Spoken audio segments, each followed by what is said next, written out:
You know what I'm saying? So like, we gotta do a social experiment.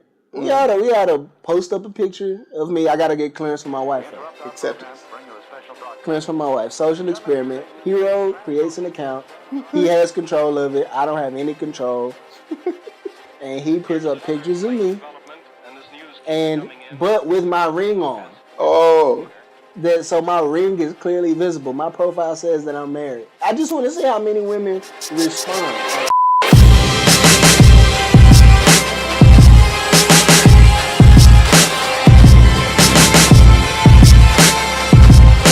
I want to see how many women. Well, you know how there's things over where like they're swingers. Yeah, but I'm not a swinger. I'm just. But you wanted to see just how many single people. How many single women? Even though I say that I'm married and I have a ring on, I'm just looking for. I've received like invites to like cut people's wives, like everyone's wives. I'm like, no. That's cool, but I don't know y'all. I don't know what y'all. Like that's just weird to me. I would, as a man, I don't want to see another dude on top of my wife. That's facts. So like, I'm just looking like that's grounds for killing somebody. I don't know how it went from wanting like that to be acceptable. And the research that I've seen on it is like sort of like, oh, it's sort of like which I believe is a trajectory from traditional norms. Like in animalistic kingdoms, they have multiple partners because they want to have the best chance of putting out the best offspring. It wasn't until like we got into this traditional form of marriage where we only have one person. Like even many of people who go back to like the Bible, you know, they had multiple wives. I mean, so like I always tell people like, you know, it's just a matter of time till we head back to that trajectory. But I think we will very shortly. Like some places in the world haven't lost it. I said if a man is mentally tough enough and financially well off enough to support more than one woman, if that's what him and those women decide to do, that's their business. I know me personally. I personally don't want another wife. I said, look, I'm saying no, I don't got no wife. You know what I mean? Like I don't want another wife. The one I got, I am good with. And then the fact that I gotta fold another one in, and they're gonna have to match your personality with her personality, and then all 3 of us or 5 of us or 10 of us. I don't know how the Mormon dudes do it.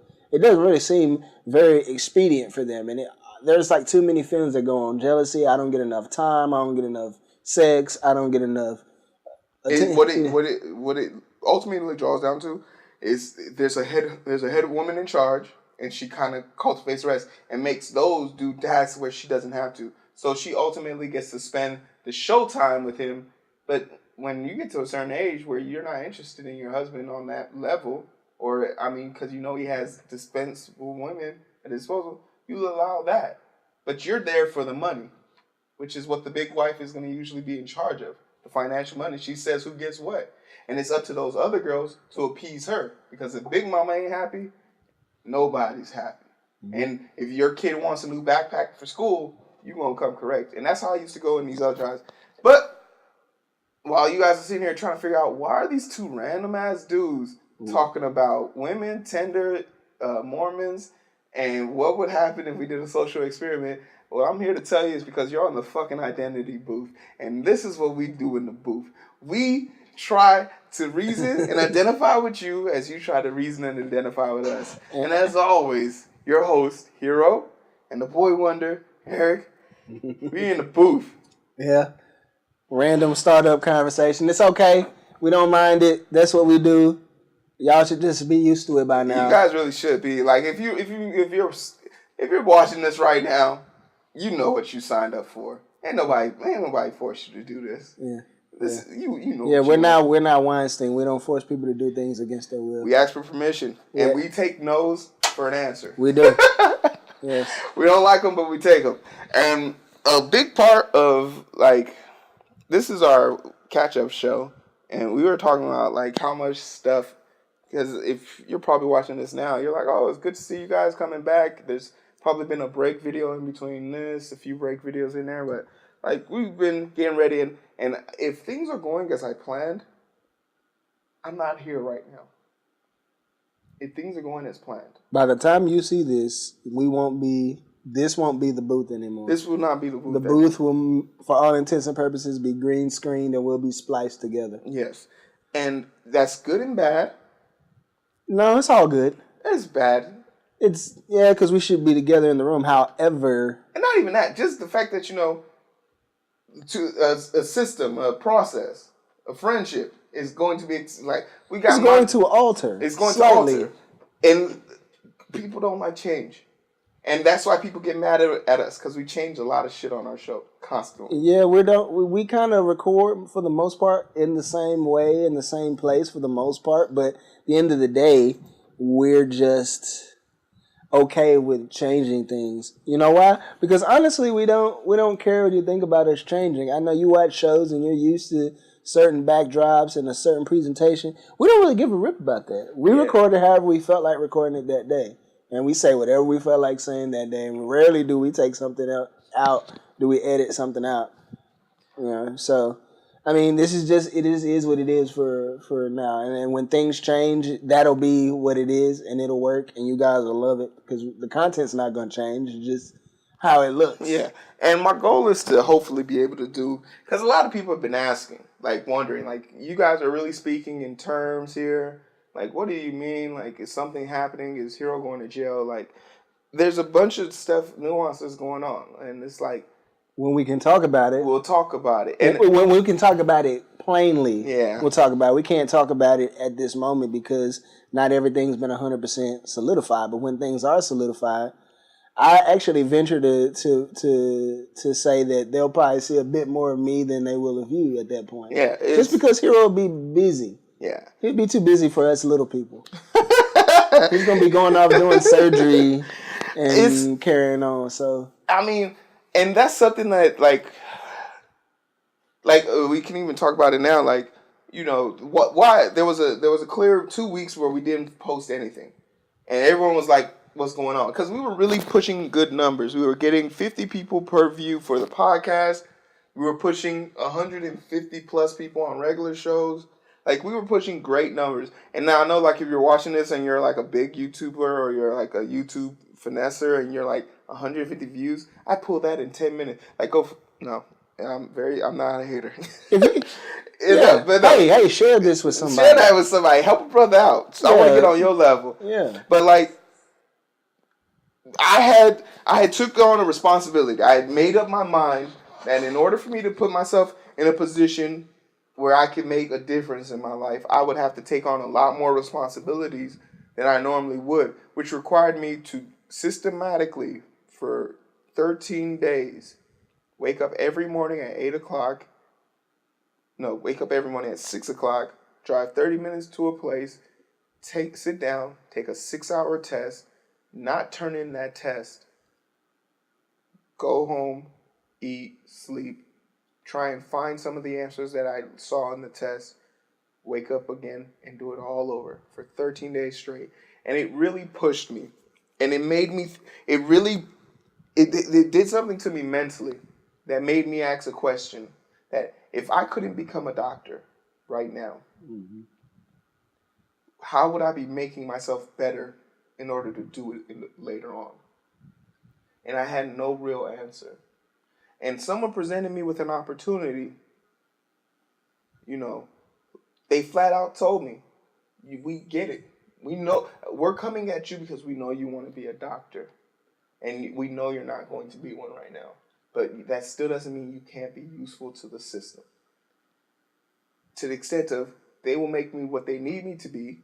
And if I accomplish that goal, they said they have no problem putting me in hospitals, in schools, of their liking, of my liking. They've given me an opportunity to grow.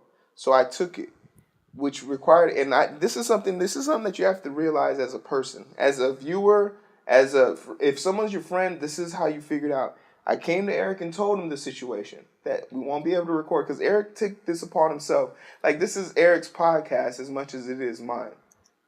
Like, a lot of people look at the duality of the situation. Yeah, I make the decisions for the channel and all that stuff, but this still comes down to a partnership. If there's something that we don't agree on, we come to terms with it. That's what we do. But I told Eric that I'm gonna need time to do this. I want to have to. And Eric took it a step further when I said maybe if we try and film something real quick to kind of give people a heads up. Eric said no. He said if they were with us, they'll be back when we get back. But you need to focus on this. I don't need ETO or the identity booth coming in the way. And a lot of people notice that. Like, even in the drawing department, everything went on pause. Family trips, everything. And I just dedicated myself to that. It takes a lot.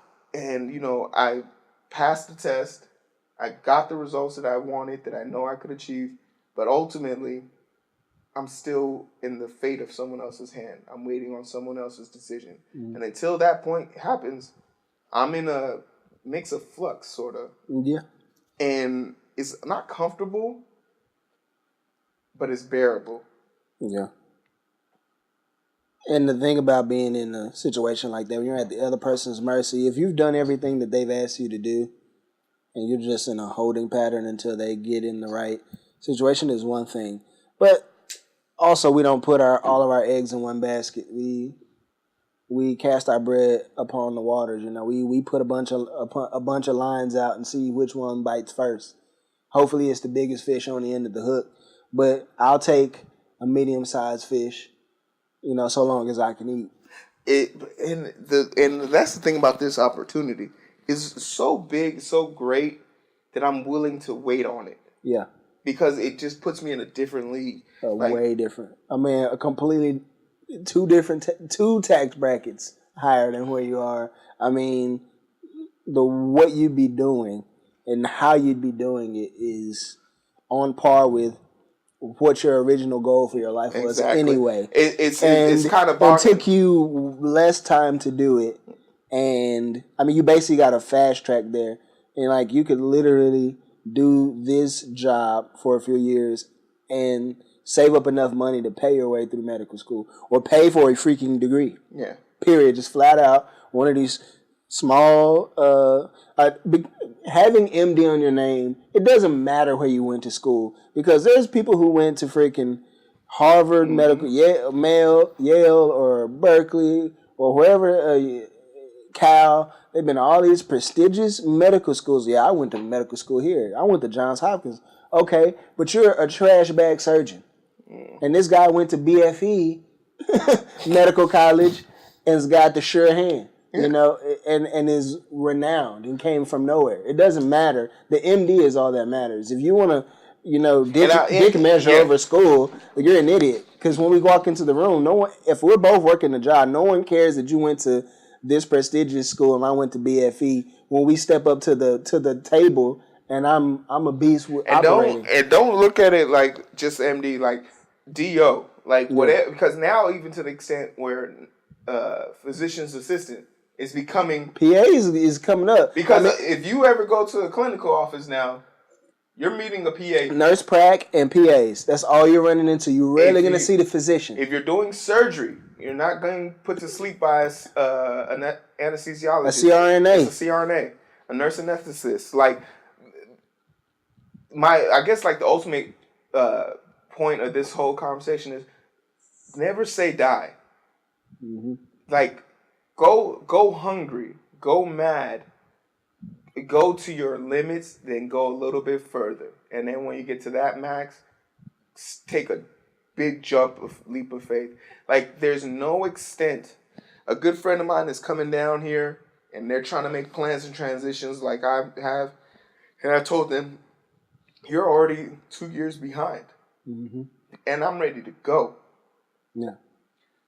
Always keep moving forward. And it will pay off. But I'm not saying that it's going to be easy. I'm not even saying it's going to be bearable. Yeah. I agree with you. A lot of stuff you do, if you're really grinding, it's not comfortable.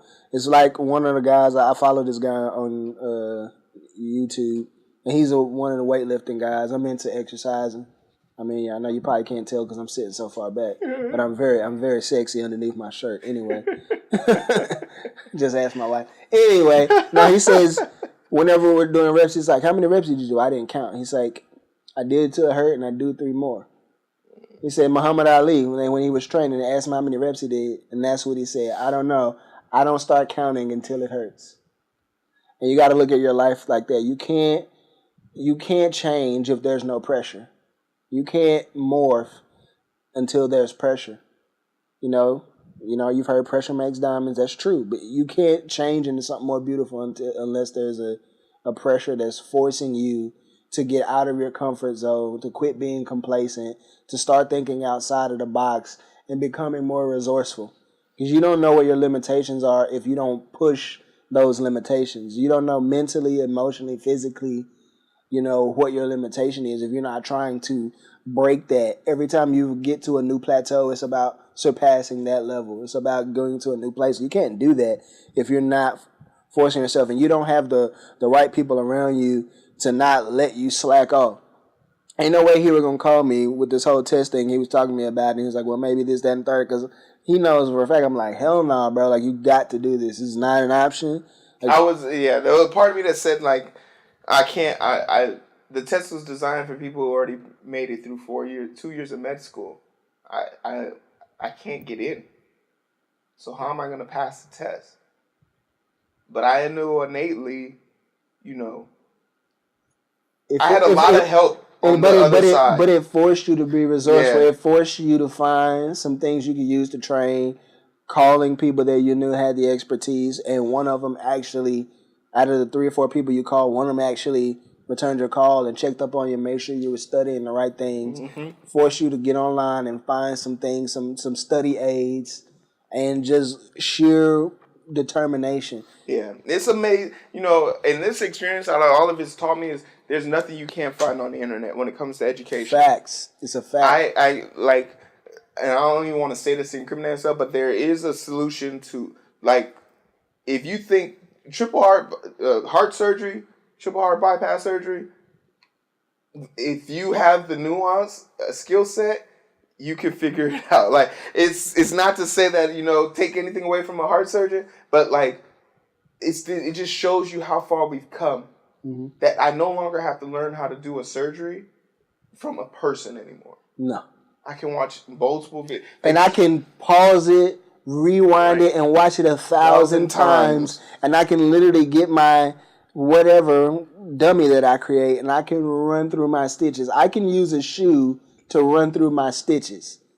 I have suture at home. It really is amazing what you can learn just with because when you push to your limits and you become resilient, and it's amazing. It doesn't shock me when people are like, how are human beings able to make it this far in life, when we don't have claws or as deadly as other animals. It's not because of our claws. It's because of our brain. And that's why I always tell you, the most dangerous people in this world don't use weapons.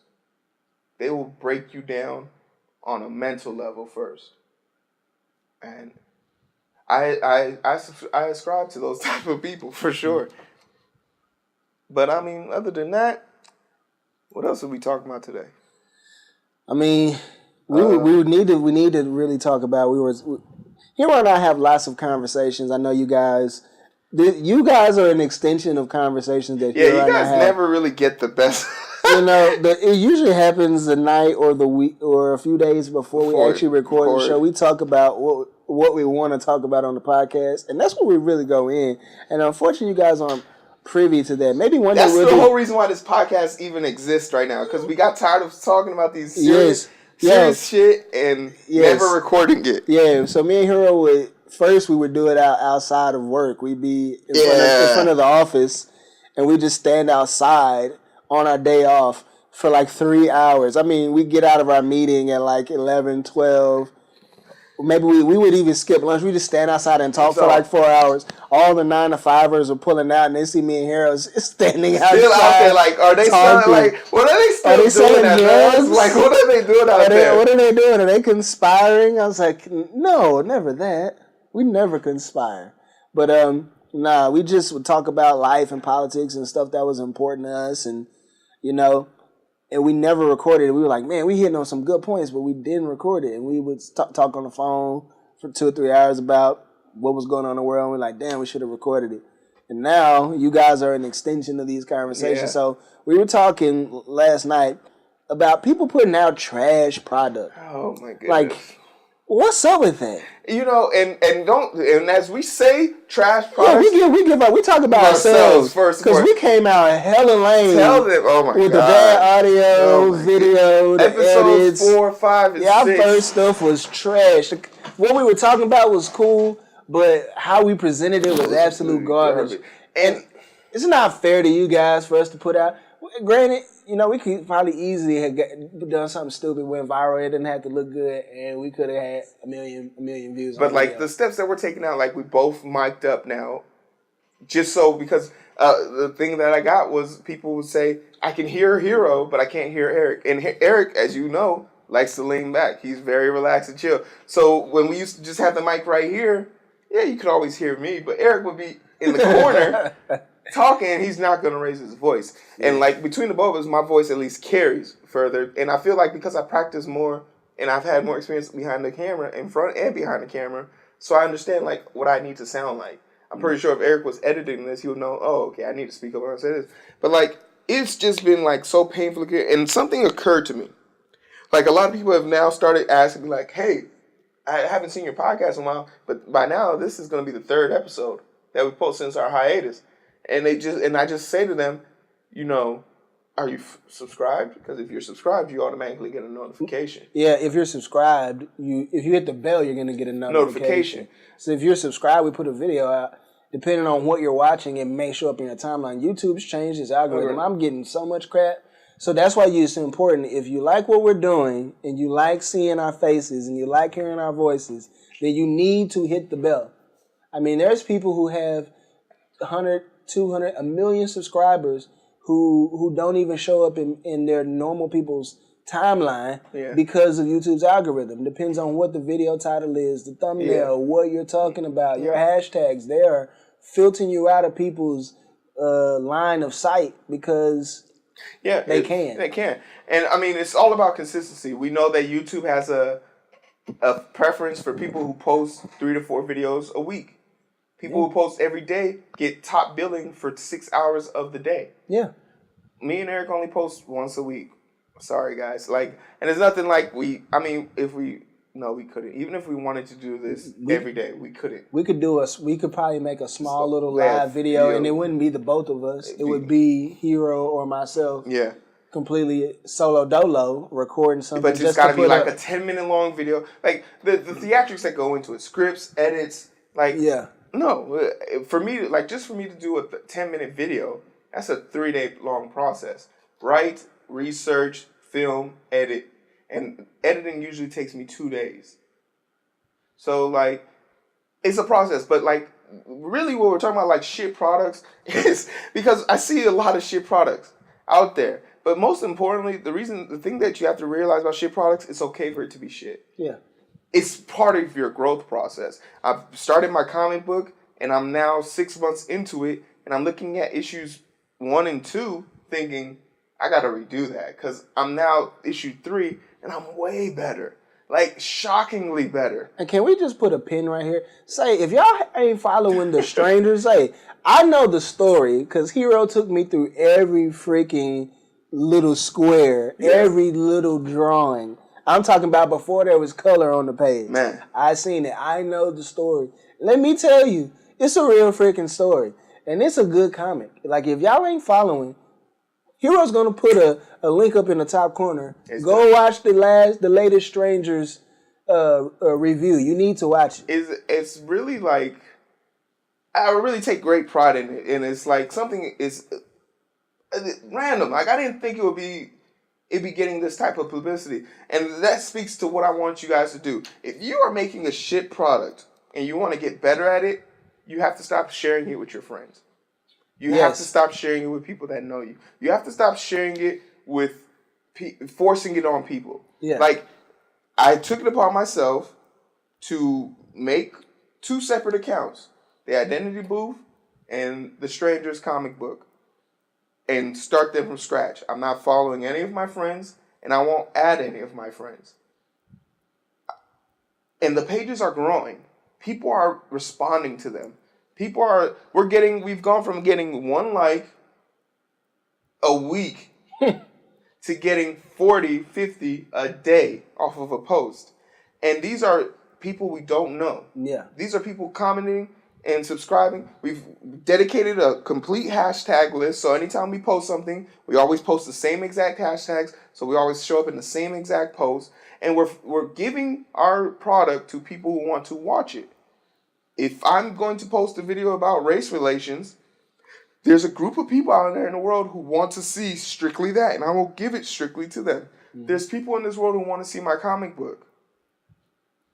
And I've created a online comic book webtoons. So now I go there and I post my comic book, and there are people who will pay money to see it. Mm-hmm. So this is something that dawned on me. I was making shit stuff. We were making shit stuff until we started getting responses from people who weren't our friends. Yeah. They started telling us the truth, like, hey, we can't hear you. Hey, why does it look so bad? Yeah. Hey, I like what you guys are talking about, but I can't really make heads or tails of because the audio is so bad. So it's like, okay, now we need to go back and look at our edits. Hey, you guys, I like your content. I like what you guys are doing. But what's up with your graphics? You guys either don't have graphics or the graphics you do have suck. And somebody pointed this out to me and it didn't resonate with me. Why does Hero have 4 emotes and Eric only has 1? Well, I was the one that made Eric's emote and I only made 1 at the time. So these are things that we've come up with and we've had to realize. So I'm talking to all the entrepreneurs out there, all the people who are trying to make it out there, and we'll take a Dupe in NWA, for example. He started his business, and the people he started his business, there's no one other than me that I've seen there. Yeah. He started it out with Chance, and that's it. Well, shout out to Dupe and Chance. Shout out to them. They took it upon themselves, and they're moving forward with that. And they're not leaning on family or friends. They're leaning on their business savvy mindset. So there's people who've been trying to reach out to us on email and stuff talking about, hey, we can get you 1,000 followers. And I'm just like, nah. We're going to do this. We're going to do this the old-fashioned way where, even when I even try and go around and delete, bot-type answers. So if someone's just putting the same comment in all my pictures, I just go delete them. I want genuine people to come and see my stuff. And, this is something that really made me smile. There's a guy, he watched the Dear Black People 4, mm-hmm. and he thought it was so hilarious that the disease, which was IFR, mm-hmm. and he kept using this reference in the comments, and I was like, what the hell does this mean? And it was a response to what I was saying, which is I'm fucking racist. That was the disease that I landed. But he came up with his own hashtag, and then I saw someone else use it, and I was like, wow, that's how people share stuff. Yeah. So he came and commented on there and even had constructive criticism on there. But it's just little stuff like that. So if you're making a shit product, I would say don't make it for your friends or family. Your friends and family are going to watch it. Like I said, the biggest fan of... Actually, no, they're not. Don't make it for your friends and family because 9 times out of 10, they're not going to watch it. They're not going to watch it. The only person that I know that faithfully watches this... Shout out to Mom. She watches this more than I do. So I just recently looked at one of the videos. The only time I ever watched a video or skim through it is the day before it goes out just to make sure everything's fine. So I don't even finish watching it incomplete because I spent 8 hours making it. So I don't really feel like... And you recorded it. Yeah. I know everything that's about to happen. So, but my mom watches on, and that's my biggest fan. Rightfully so. But at the same time, I have 5 brothers and sisters. None of them watch it. I don't... And it's not that I expect them to. And I'm not even angry that they do. So don't be angry if your friends... Not if they don't watch it? Not if he watches some of them. Not if he watches ones where we have heated debates. But Luke ain't watching this shit. And that's a shame, Luke. You could be putting the young boys on. And but once again, it's you can't get mad at people who are your friends who don't follow and support you because that's not their job. That's not even their purpose of them being your friend. Their purpose is to help you in trying times of your life. I have enough luxury in my life that I can record for the masses and put it out into the ether. That's not a hassle. Yeah. Wait, you call on your friends to support you on social media when you're dying and you need a GoFundMe account. So don't be mad at your friends for not supporting your shit ideas because they're shit and you think they're golden. Just like how I thought my comic book was all amazing when I was first drawing it, and I realized I can't fucking draw feet. So now I'm going through comic pages one by one, learning how to redraw feet. Or I see or like one thing, I'm ambidextrous. But in my comic books, I accidentally draw people with left hands on the right hand side. So I have to go out and find shit like that.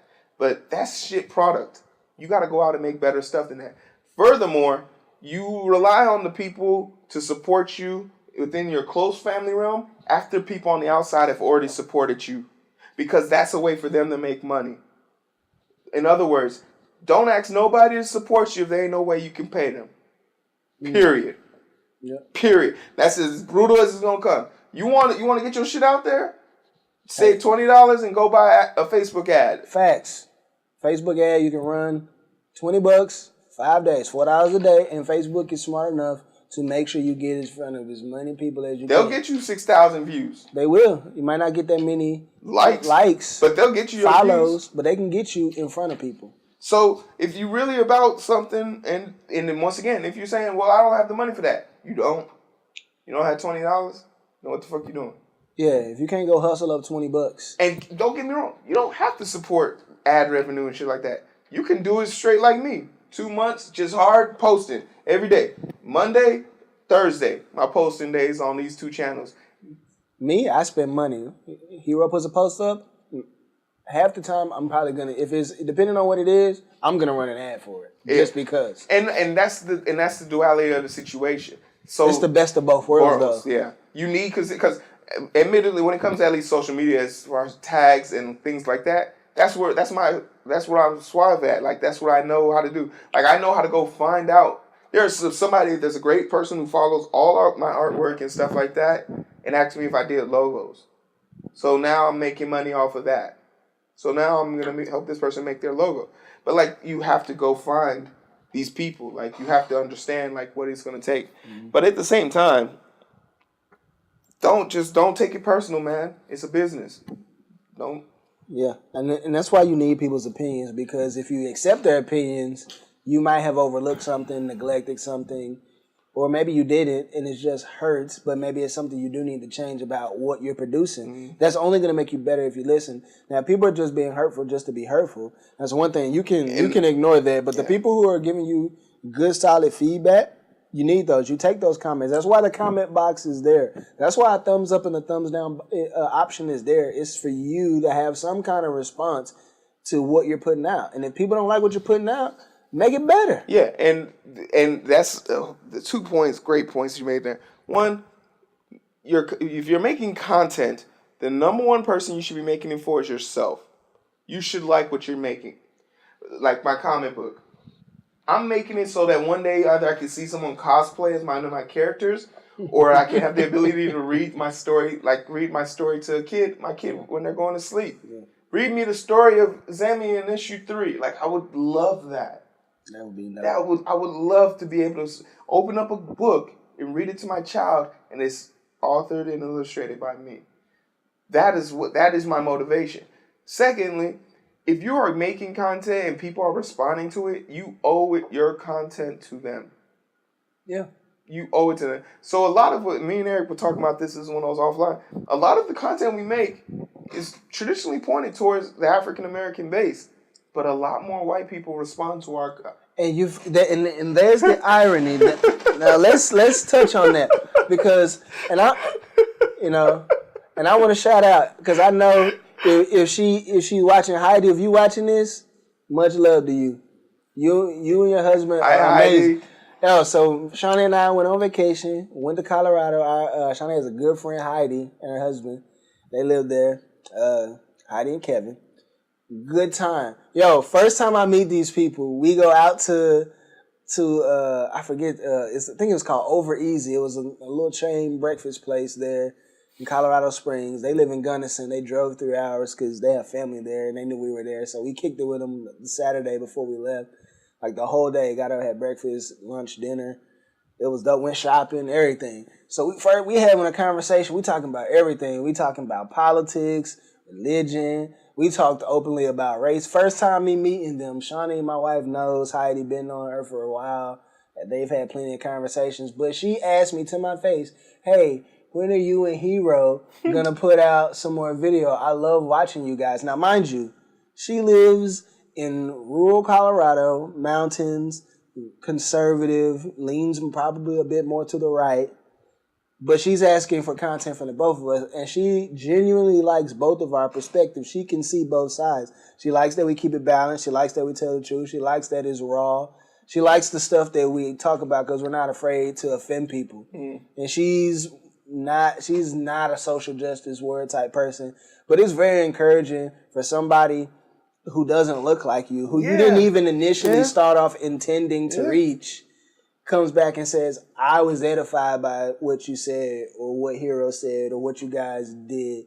It encouraged me. Even if it's a negative perspective, just getting feedback is something that because it allows you to push your intentions and your mindset to another level. But it's the whole point of the identity booth. This is like for them to be able to identify with our perspective. And I wish you would give me the negative feedback so then I could identify with you. When you don't comment at all, then we're not really identifying. You're identifying with me, but I can't identify with you. And if you don't agree with us, that's perfectly fine. We want to hear that. And we want to hear why you don't. A lot of people take my nasty tenacity, but if you listen or watch anything that I respond to, I'm more polite in my comments and responses. Because this is sort of a satire version of me. This is me on camera.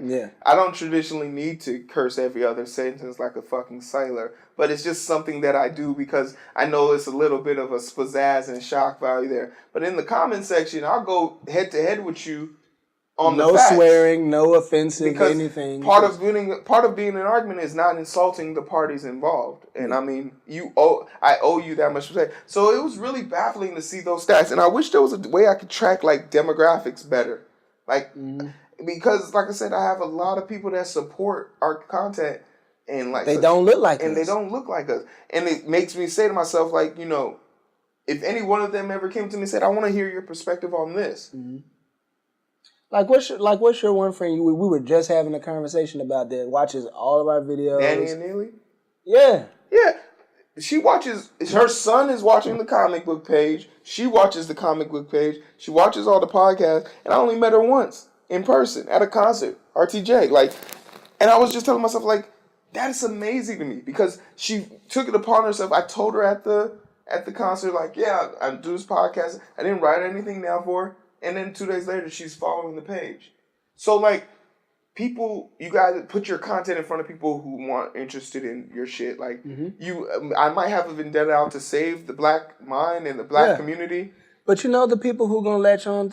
It's funny because I look at somebody like Candace Owen. Who's the majority of her following? It ain't people that look like us. Anthony Brian Logan. The majority of people following him ain't people that look like us. And me and Eric talked about it. Maybe we do need to. And maybe we don't need to change what we're talking about, but we should be more open to people who are talking with us. Because my Dear Black People 4, the title is Dear Black People. So you readily assume that it's about black people. I'm addressing this to black people. And the satire of the episode is, I am talking to black people, but I'm telling them how to deal with the barbecue Beckys and the pool patrol Patties of the world. So it's a direct contradiction to it, but it's with satire, and it's just a good way. It's just a new way of looking at it. So people respond to it well. But all that to say, if you're gonna make something, make it. Don't make it shit, and don't be mad when people don't like your shit. And more importantly, figure out how you can get your shit better. And ultimately, at the end of the day, if only 3 people could watch it, would you be upset? And is it good enough that it's impactful? They're going to walk away edified. They're going to walk away feeling like they learned something, that they have an addition to what they think, their perspective. I mean, is it going to piss them off? I mean, that's not necessarily bad. Is it going to piss them off to the point where they got to think about it? They're going to, comment. Whatever. I want a reaction, whether positive or negative. Because I understand not everybody's going to like what we do. People are going to disagree. But I want them to walk away and be like, I don't like what they said because it's contrary to what I believe, but at least they said something and I couldn't immediately poke a hole in it or I couldn't get offended. And the thing about Hero and I is, for the most part, we're two ends of a spectrum that meet in the middle and come to a balanced understanding. It's stressful. Like, and like people don't. I feel like people. This is like the news, media, social, everything. It can be so draining. It's refreshing to be able to have a conversation with somebody you don't agree with and meet in the middle. I feel like that's a healing force. I honestly feel like Hero and I should run for president, vice president. I would let Eric's gonna be president. I wouldn't even want to be president. I'd be W and you be Dick Cheney. Man, it's shotgun it up. Like, hey, listen, you know, it's because for all intents and purposes, I'm way more destructive than Eric. Way more destructive in a physical sense. Like, and I'm a bull in a china shop. Eric's stealth encryptor who's gonna take your bank account and you don't know it.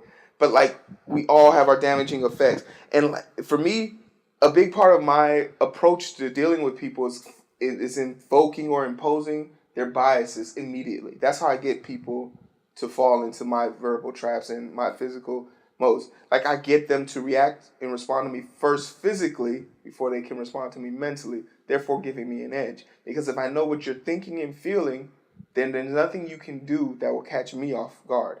If I know you're afraid of me, I know how to respond to all of your answers. If I know your immediate response is to kind of cringe, I know how to make you feel wholesome and then create that lapsing bias. That's the pattern in a lot of my videos. I intend to make you feel something, but that's not what you're seeing. So it's important that you find those are wins for you. Yeah. Those, like, you being able to go out and argue with someone and come to there's another Jamal. He doesn't mean he's a gun. He loves guns. Mm-hmm. Loves guns. And me and him debate over guns. And we always come to the same middle ground. Until we can get some reasonable regulation and get some of these guns off the street, us arguing doesn't matter. That shit blew me away because that's the fact. I could sit here and talk shit to him on Facebook all day. He watches a lot of podcasts. But that shit resonated with me. So, you know, being able to meet that compromise with people is so important. Yeah.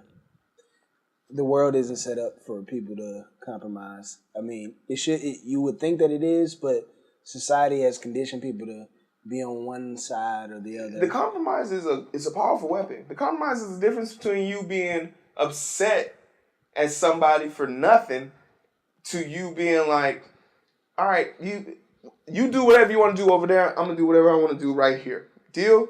Deal. And it doesn't mean that I like you any more or any less. It just means that you're going to do your thing in your corner and I'm going to do mine in my corner. I even take compromises don't even mean you have to like somebody. Look at what's going on the national scale. You think Macron, May, all of these world leaders want to talk to our leader? They don't want to talk to Trump. They have to keep up appearances, and they know compromise and balance is the way of a political game. Yeah. You have to look a certain way. You don't have to like the person, but they still extend hands, shake hands, sit in a room, break bread, talk about things. Whether they come to an agreement or not is beyond it. Whether they like each other or not is beyond it. How many people actually like Trump? How many world leaders actually like Trump? I don't really know of any. I'm sure that there are because he's a human being, but I'm sure there's probably more that don't like him than that do. And for him, he's completely fine with that. And you got to be fine with that too. Like, there's people who are going to like you, people who are not. But you got to be okay with that. Well, I mean, I can tell you I don't like his ass. But I know who does like him. His name's Putin. But if you... And I'm going to say I don't know about that. Putin likes him. He likes him as a woeful idiot. You know, have you ever met somebody... He's like, I tolerate him because have you ever met somebody that just has a slappable face? That you don't mean to cause them any bodily harm, but it will bring you so much joy just to slap them across the face. I wouldn't slap Trump because I feel like my hand would turn orange. So I definitely wouldn't slap Cheeto Trump. Cloud. LeBron. Yes. But we didn't do an intro, so I guess we could do an outro. Yeah. The identity booth. We're here. Where can they find us if they're looking for us? Because that's an important part of reaching your audience? You better be looking for us on YouTube first. Okay. Project ETL. You're probably watching that there now. Yeah, so you should scroll down, make a mental note of what the Project ETL logo looks like. Mm-hmm. Then hit that red word that starts with an S. And then hit the bell that pops up next to it. As in swallow? That's what she did. Oh, okay. So then what should they do? Subscribe. Oh, okay. Then there's a button that looks like this. Hit this one. It's probably grayish. Yeah, it's probably gray. It'll turn blue if you click it. Mm.